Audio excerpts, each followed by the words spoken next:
Bueno, con respecto a, vamos a continuando con el tema de las afecciones del tercer párpado y fundamentalmente del prolapso de la glándula clinotante o la glándula del tercer párpado.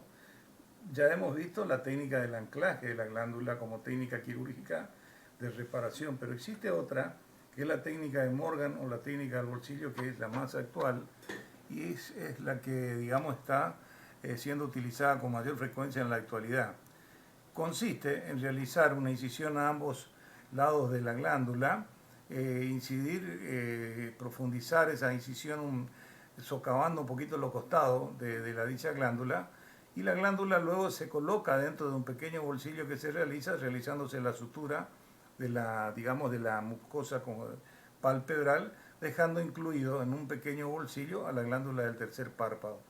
Este es el gráfico como para que ustedes vean cómo se realiza, pero adjunto a esta clase ustedes van a ver un video de una cirugía explicada, digamos, de la cirugía en sí. Pido disculpas por algunas desprolijidades que existen en la filmación, porque la verdad que somos novatos en esto todavía y me cuesta, digamos, poner en consideración de ustedes la filmación correcta con título y demás, pero de todos modos creo que lo que vale es la técnica, que es lo que ustedes van a ver y que es lo que les va a dejar el aprendizaje de la técnica, de la técnica quirúrgica digamos, de Morgan o del bolsillo en la reparación del prolapso de la glándula del tercer párpado. Con respecto a otra patología importante que existe en el tercer párpado, es la hiperplasia folicular o conjuntivitis folicular. Esta patología es la inflamación del tejido linfóide del tercer párpado, ubicado en la cara posterior del tercer párpado. Está ubicado en la profundidad. Es una afección bastante común y, como ustedes verán, está ubicado en la cara interna, la que entra en contacto con el globo ocular, y es el tejido linfóide el que se inflama, provocando una conjuntivitis, digamos, bastante rebelde. La etiología se desconoce la causa, pero se cree que es debido a fenómenos irritativos o a causas inmunológicas, producto de una estimulación antigénica crónica. Con respecto a los síntomas, dijimos que era una patología bastante complicada, bastante frecuente, debido a que presenta algunas características. La sintomatología es variada y la más frecuente es una secreción seromucosa. Casi no llega a ser nunca purulenta. Y decimos que a veces, ¿no es cierto?, es una conjuntivitis importante. ¿Por qué? Porque se establece una conjuntivitis crónica que son permanentemente tratadas y que no curan, no regresan. Porque fallamos a veces en el tratamiento, en el diagnóstico y por supuesto en el tratamiento. Hay un lagrimeo y fundamentalmente al revertir el tercer párpado se ven deformaciones en forma de globitos rojos que representan cada uno de ellos un ovulito linfóide infartado. Muchas veces, pero digamos es bastante raro que aparezcan, es que la córnea presenta úlcera por acción mecánica. Miren, cuando uno está ante esa patología, es decir, una patología en la que aparece una conjuntivitis seromucosa permanente que uno trata y no regresa, lo que hay que hacer es anestesiar al paciente y proceder a la eversión del tercer párpado. En este caso estamos en presencia de un Charpey y miren cómo se observa la presencia de esos pequeños nodulitos que están ubicados dentro de la glándula del tercer párpado. Cada uno de esos nodulitos representan a un nódulo linfóide que está infartado y es el origen de esa conjuntivitis linfóidea. Por supuesto que acá se hicieron tratamientos previos con colirios y otros tipos de tratamientos locales, pero que no son los adecuados para eliminar, solamente mejoran y luego vuelve a, digamos, a reaparecer la sintomatología, porque requiere un tratamiento especial. El tratamiento es médico, como hemos dicho anteriormente, o quirúrgico. El tratamiento médico consiste en eliminar la causa, el viento muy potente. Generalmente hay perros que cuando lo transportan los dueños en auto, sacan la cabeza afuera. Eso produce una irritación bastante importante en la conjuntiva y que muchas veces lo que predispone a esta conjuntivitis del tercer párpado. Hay que hacer una higiene estricta. Se colocan pomadas o colirio con antibiótico y también en caso de que la córnea dé fluoresceína negativa se pueden agregar a esos colirios algunos corticoides que indudablemente que mejoran digamos transitoriamente la patología, pero que luego vuelve a, digamos, a aparecer dicha sintomatología. El tratamiento definitivo consiste en un tratamiento quirúrgico. Hay dos posibilidades. Mediante la cauterización química, en la que con se anestesia al paciente, se vierte el tercer párpado, se ubican los nódulos linfóides y con una pinza se toma una pequeña piedrita de sulfato de cobre y se frotan los folículos o vesículas provocando su ruptura. Es decir, que bastante enérgicamente se frotan hasta lograr, digamos, romper esa vesícula. Y se elimina todo el tejido líquido seromucoso. Logrando que tome un aspecto blanquecino la superficie de digamos, de los nódulos linfóides que han sido, digamos, han sido eliminados o rotos por el frotamiento enérgico del sulfato de cobre. Hay que lavar muy bien antes de oponer a la córnea, o poner eso de la córnea en su lugar, porque muchas veces el sulfato de cobre es irritante. Lo más práctico y miren, lo más aconsejable es la ruptura instrumental. Acá nosotros tenemos dos posibilidades. Es el método de elección por su practicidad. Hay que anestesiar al paciente, hay que vertir el tercer párpado y se realiza un enérgico raspado con una gasa tomada con una pinza, o mejor, es tomar una cureta y curetearlo, o bien un bisturí desafilado, pasándolo enérgicamente sobre la superficie, rompiendo cada uno de esos folículos infartados. En todos los casos, siempre se realiza bajo una anestesia tópica, pero mire, yo le sugeriría de que se haga una anestesia de corta duración general para poder trabajar con mayor comodidad. Ahí ustedes ven cómo se hace la eversión, se toma el párpado, se vierte y luego con una cureta se hacen estallar los folículos linfóides que se encuentran ubicados en la cara interna del tercer párpado. Ahí se observa cómo está totalmente destruido, sangrante, y que de esa manera es el tratamiento más eficiente, más barato que hay, ¿no es cierto? Y digamos que da muy buen resultado. El tercer párpado también sufre traumatismo. Los más frecuentes son las heridas por arañazo de gato y el signo clínico clásico es la solución de continuidad del desprendimiento de un colgajo. También otra causa es la presencia de cuerpos extraños que se ubican en la cara interna del tercer párpado, porque al entrar un cuerpo extraño en el espacio palpebral, el barrido, digamos, palpebral con la lágrima hace de que el cuerpo extraño se dirija al canto medial. Y que muchas veces en esa migración producen lesiones de córnea. El tratamiento depende de la gravedad de la lesión. Cuando son grandes los desgarros del tercer párpado, hay que intentar hacer una sutura con tejido, con sutura continua, con puntos, digamos, con hilo de absorción lenta. Y si son colgajos pequeños, extirparlo. Una complicación muy común son las miasis, que luego de producirse los pequeños colgajos se instalan, y fundamentalmente en perros que tienen, digamos, en una edad avanzada, añosos, digamos que son más presas fáciles de la miasis. Y la que se tratan con una gota de éter, o muchas veces, ¿no es cierto?, el éter es difícil conseguir en este momento, entonces uno utiliza una gota del anestésico de inhalatorio, el alotano o el flotane, ¿no es cierto? Y se coloca una gotita digamos, en la miasis, y que matan todas las larvas, las que deben ser eliminadas con pinza. Muchas veces requiere una sedación del paciente para poder realizar, ¿no es cierto?, la aplicación exacta y la eliminación de los componentes de la bichera. Ahí ustedes ven, mire, un pequeño colgajo del tercer párpado, que en ese caso, por ser tan pequeño, lo que se hace es la eliminación, tan solo colocando una gota de superficie, un anestésico de superficie corneana, y que con eso se hace la eliminación mediante un corte con tijera. Esta es la miasis, miren cómo se observa la miasis, un gran proceso inflamatorio que está ubicado en el ángulo interno que afecta al tercer párpado.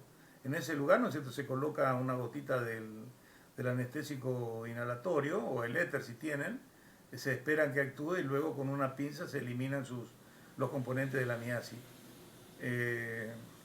Produce una gran inflamación de la zona y una gran molestia de la zona. Miren, hay veces de que la glándula del tercer párpado, muy pocas veces, yo he visto en una sola oportunidad, es asiento de adenomas o adenocarcinomas. En este caso particular, era una glándula del tercer párpado que presentaba un tumor y que bueno, que sugerimos al propietario hacer la extirpación y no sé, se negó a realizarlo y por eso este tumor nosotros no lo hemos realizado, no lo hemos extirpado. Pero así se presenta el tumor del tercer párpado. Para eso, para extraer, a veces se hace una sedación y se coloca un anestésico de superficie, alguna vez hasta eso, la propia paracaína es uno de los anestésicos de córnea más utilizados y más potente y más efectivo que uno conoce para poder realizar una eliminación de la glándula del tercer párpado tan solo con el paciente quizás sedado o a veces sin sedación. Se coloca el anestésico de superficie, se toma con un punto de referencia, un punto de nylon a la glándula, se pinza en su base, se deja el pinzamiento durante 1 minuto para que produzca una hemostasia, luego se pasa el bisturí por encima de la glándula, se elimina y fíjense cómo se oculta el resto del área quirúrgica en la profundidad del tercer párpado y queda sin ningún tipo de complicación. La extirpación del globo del ojo.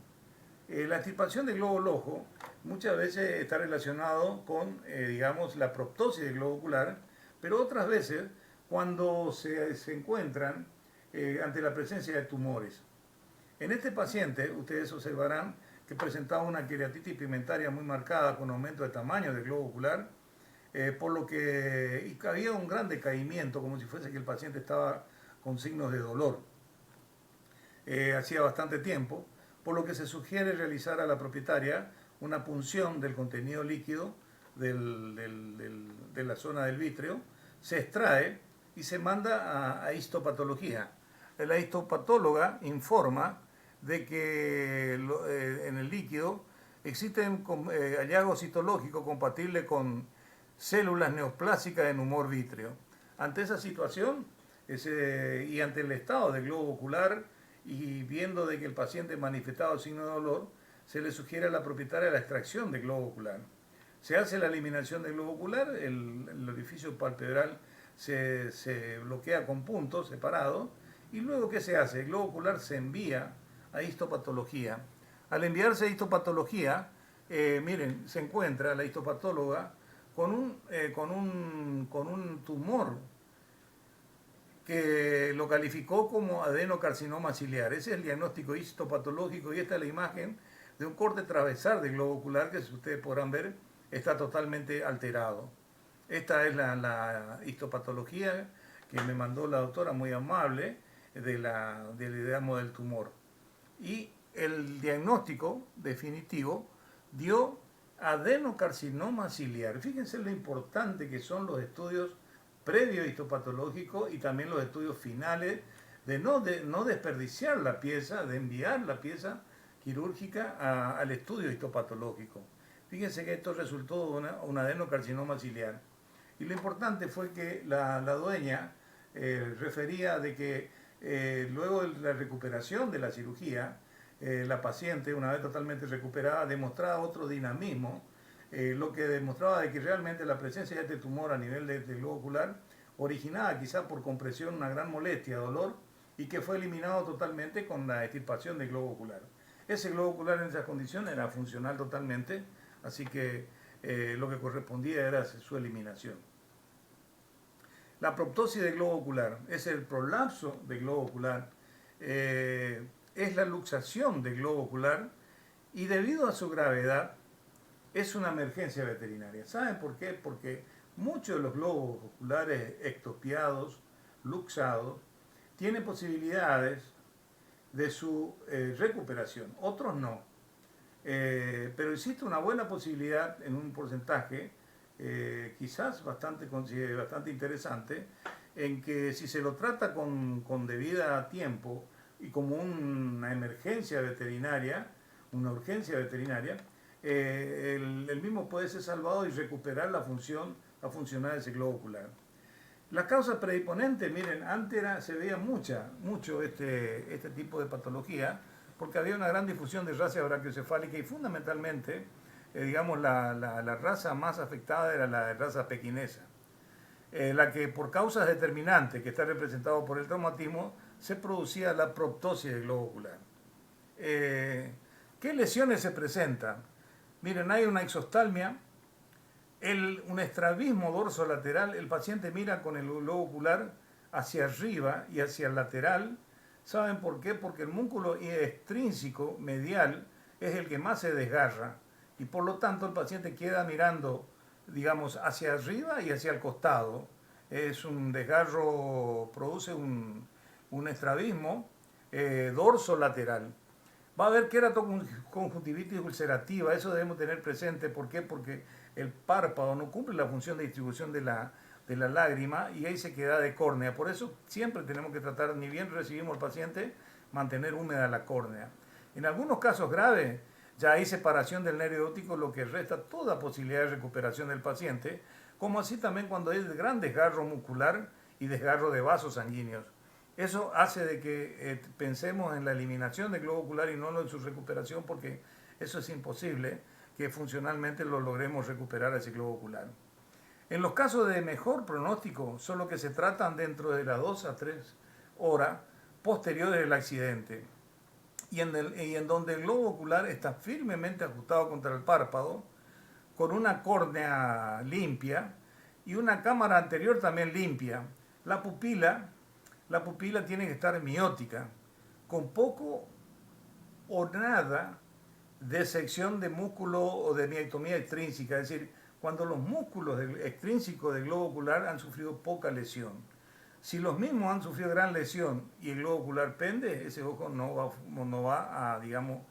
va a ser recuperado y hay que realizar la enucleación. Es decir, que cuando el globo ocular está colgante, no hay ninguna alternativa de recuperación. Ahí vemos nosotros un paciente que prácticamente el ojo está colgante. Este paciente tiene desprendido toda la masa de la musculatura extrínseca y vascular y nervioso. Hay un desprendimiento total. Por lo tanto, las posibilidades de recuperación son nulas. En estos casos directamente hay que hacer la extirpación del globo ocular. Miren, este paciente con ese estado de proptosis, hay un gran desgarro muscular y que también ocasionó un desprendimiento retiniano que no permite una recuperación de la visión de dicho órgano, por más que hagamos alguna cirugía tratando de reducir el globo ocular. Ahí vemos la misma imagen y ven la gran proptosis del globo ocular. Se hace la eliminación y siempre, mire, es conveniente hacer la eliminación profunda y luego cerrar la abertura palpebral con punto de cirugía. ¿Saben por qué? Porque de esa manera no queda expuesta, por una cuestión estética, otra que si queda expuesto la conjuntiva, también queda expuesto a los procesos irritativos del medio y además estéticamente no es deseado la imagen que se logra con un párpado que no son suturados. Ahí ven el globo ocular. Este paciente tiene un pequinés que presenta una órbita exageradamente grande para el contenido de su globo, entonces el globo ocular se ectopía. Y fíjese usted que está muy adherido al globo ocular. Entonces este paciente tiene posibilidades de recuperar. Acá vemos esta imagen realmente que es bastante complicada porque tiene los dos ojitos ectopiados, pero los dos están adheridos fuertemente al globo ocular, de tal manera de que si dentro de las 2 o 3 horas que lo tratamos, dentro de las 2 o 3 horas de producido el prolapso de la glándula del ojo, hay buenas posibilidades de recuperar. Por ese motivo muchas veces tenemos que hacer un poco de escuela con propietarios que tienen pacientes que son brachiocefálicos, informándole de que si tienen ese accidente, recurran a la hora que fuera a una atención rápida, porque siempre quizás pueda haber alguna posibilidad de recuperación del órgano. Y cuando encontramos un paciente con ciertas particularidades que nos permita hacer un tratamiento quirúrgico y que nos permita recuperar el globo ocular, debemos hacerlo. Volvemos a repetir lo que dijimos anterior. Miren, en pacientes que tienen lesiones del globo ocular, en los casos de mejor pronóstico son los que se tratan dentro de las 2 o 3 horas posteriores del accidente, donde el globo ocular está firmemente ajustado al párpado, con una córnea y una cámara anterior limpia, y fíjense, tiene una pupila miótica, tiene cerrada la pupila, lo que le indica a ustedes que el circuito nervioso no fue todavía afectado y que hay un buen comportamiento del nervio óptico, el nervio óptico.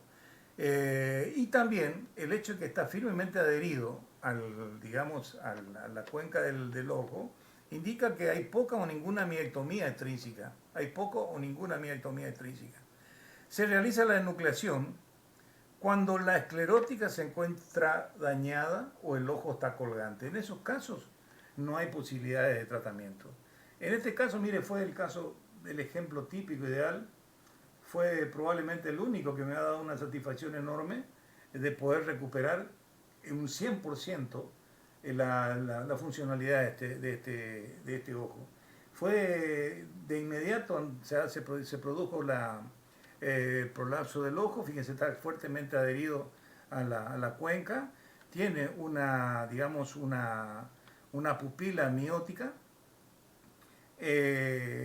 fue atendido dentro de la hora y media de producido el accidente, y lo que se hizo en primer lugar, la sedación del paciente y la colocación de una gasa con solución fisiológica mientras se preparaban los elementos para trabajar, para devolverle la humedad. Eso es lo que debemos hacer lo antes posible, es decir, humectar la córnea para que la complicación segura que vamos a tener no sea tan severa. ¿Cuál es la complicación segura que vamos a tener? La presencia de una úlcera de córnea, que esa lo vamos a poner en evidencia con una fluoresceína, a pesar de haber transcurrido tan solo 1 hora y media de la lesión. Miren, de paso se realiza una buena humectación y se ve cómo está la córnea transparente y con una pupila miótica. Este es el caso clásico, y tiene una luxación dorsolateral, y es el caso típico, ¿no es cierto?, de una extopiación, ¿no es cierto?, que puede ser recuperado de un paciente brachiocefálico, o por lo menos un paciente, ¿no es cierto?, que tiene una talla chica y que, puede ser recuperada la funcionalidad en su totalidad. Se hace una cantotomía lateral pequeña para facilitar y no presionar, porque ese globo ocular, con el cierto tiempo que ha quedado fuera, presenta una leve inflamación. Luego se toma con 2 ALIS, el párpado superior y el párpado inferior. Se hace la tracción porque para afuera, tratando de sacar para afuera, de revertir el borde libre del párpado con la pestaña, se hace una leve presión en el globo ocular, muy suave, se humecta bien para que esa humectación actúe como un pequeño lubricante con mucha solución fisiológica, se hace presionar, y una vez que ingresa cruzamos los párpados, cerramos la contotomía lateral y hacemos un pequeño punto, hacemos de 2 o 3 milímetros, cerramos la abertura palpebral. Yo dejo abierto el ojo para poder, en este caso se fue ideal, porque como fue muy rápido todo, a mí me interesaba ver cuál era la evolución posterior, rápida, fundamentalmente, y qué lesiones, qué complicaciones vamos a tener en córnea. Y de esa manera lo podemos observar. Ahí ustedes ven que el órgano, el órgano está reducido, y que existe una ligera luxación dorsolateral. Esa es la otra complicación que vamos a tener. Primero la úlcera de córnea, y luego un pequeño estrabismo dorsolateral porque habíamos dicho que los músculos extrínsecos mediales se desgarran, son muy débiles y se desgarran más que el resto de la musculatura. Entonces están dominados por los músculos dorsales, los ventrales y los laterales, que llevan el ojo a mirar hacia afuera y hacia arriba un poquito. Eso se recupera con el tiempo. Ahí ustedes ven, se está recuperando la anestesia, ven la gran congestión de la conjuntiva palpebral. En algunos casos se puede colocar un collar isabelino para ayudar a controlar. En este caso particular, nosotros observábamos nada más si había necesidad, lo íbamos a colocar. No hubo necesidad de colocar ningún collar isabelino y controlamos las 24 horas. Y mire, ¿cuál era? Nosotros habíamos dicho cuál era la complicación que iba a aparecer a las 24 horas. Es la presencia de la úlcera de córnea. Se hace la prueba de la fluoresceína y ahí vemos la presencia de la córnea. Pero es una úlcera muy pequeña aún. ¿Por qué? Porque fue por poco tiempo lo que no ha sufrido la lubricación. Pero la presencia está de esa complicación, que es la complicación de la úlcera de la córnea. Ahí ven, siguen viendo la úlcera, ¿no es cierto? Tratamiento médico, se hace antibiótico terapia, dexametasona 15 miligramos por día y mezclado con meglumina de flunicin 2 miligramos endovenoso por día como analgésico, y un colirio que tenga vitamina A, aminoácidos que produzcan, ¿no es cierto?, actúe como antibiótico y ayudando a la recuperación de la úlcera de la córnea. Miren, a los 7 días se extrae los puntos y hay una recuperación total del globo ocular. Acá vemos que hay una simetría y la recuperación fue total. Le vuelvo a repetir, esto a veces se da con mucha suerte. Ojalá todos pudiéramos tener ese tipo de respuesta. Pero esto quizás fue el único caso que yo he podido recuperar en un 100% la funcionalidad del globo ocular, porque se dieron todas las posibilidades para que ello ocurra. Miren, yo personalmente siempre trato de recordar a personas que fueron, ¿no es cierto?, nuestros maestros, o que dieron mucha por la profesión y por la vida social, por la vida de relación que tenemos, que esa creo que es nuestra función principal. Y a veces lamento de que muchos de los docentes jóvenes, muchos de los profesionales jóvenes, ni que hablar de los alumnos jóvenes, cuando uno nombra al doctor Benito Esteban Díaz, no sepamos quién es. El doctor Benito Esteban Díaz fue un destacadísimo profesor de esta facultad, de nuestra facultad, médico veterinario, fue histólogo y primer histopatólogo en la zona. Fue muy bueno en lo que hacía, pero más bueno que lo que hacía era una excelentísima persona. Miren, yo dije que fue el primer histopatólogo que existió en la zona. Y mire, trabajaba, él mismo decía que era el agente del Ministerio de Bienestar Social. En esa época, en 1940 aproximadamente, 1950, se mandaban los diagnósticos histopatológicos de los tumores que se extraían en las personas a ser analizados a la provincia de Santa Fe. Creo que era Rosario, la ciudad de Santa Fe, donde existían los histopatólogos más cercanos a la zona, porque en esta zona no contaba con histopatólogos. Él, como agente sanitario del Ministerio de Bienestar Social y estando trabajando en el laboratorio de histopatología, ya incursionado en la histopatología, tomó la idea de hacer algunos estudios histopatológicos de los tumores que enviaba para su estudio a Santa Fe y luego los comparaba a sus resultados cuando recibía de vuelta. No había ninguna diferencia. Entonces él propone de que los estudios se realicen, lo realizara él, con el magro sueldo de un agente, digamos, sanitario, como él decía que era un agente sanitario del Ministerio de Bienestar Social. Era agente sanitario del Ministerio de Bienestar Social y también docente de nuestra facultad, profesor de histología y de histopatología. Y así así se le dio una autorización especial y los diagnósticos histopatológicos dejaron de hacerse afuera para que él lo realizara acá. Eso tenía una ventaja enorme, porque enviar a otro lado significaba mucho tiempo y muchas veces los informes llegaban tarde. No era lo mismo hacer un informe acá que enviarlo a Santa Fe, hacerlo en Santa Fe y recibir de vuelta los resultados. Así lo hizo con absoluta eficiencia, jamás hubo ningún problema ni un error, hasta que se hizo presente un histopatólogo humano, el doctor Walter Alsina, que al haber ya un histopatólogo humano, esa tarea fue realizada por él. Pero mientras tanto, esa importantísima tarea fue realizada por un médico veterinario que se llamó Benito Esteban Díaz, que fue uno de nuestros grandes egresados, uno de los grandes profesores. Yo tuve la suerte de haber sido uno de sus alumnos. Y con esto quiero recordarlo a él y quiero que cuando lo nombren, por lo menos sepan de que el doctor Benito Díaz ha sido un excelente profesional, histopatólogo que dio mucho por la profesión, dio mucho por la vida humana y dio mucho por la vida animal. Pero por sobre todas las cosas fue una excelente persona. Eso es mi aporte. Yo creo que no debemos olvidar a estas grandes personas que engrandecieron a la Argentina y también a nosotros, particularmente a nuestra querida facultad. Entonces siempre debemos recordar al doctor Benito Esteban Díaz.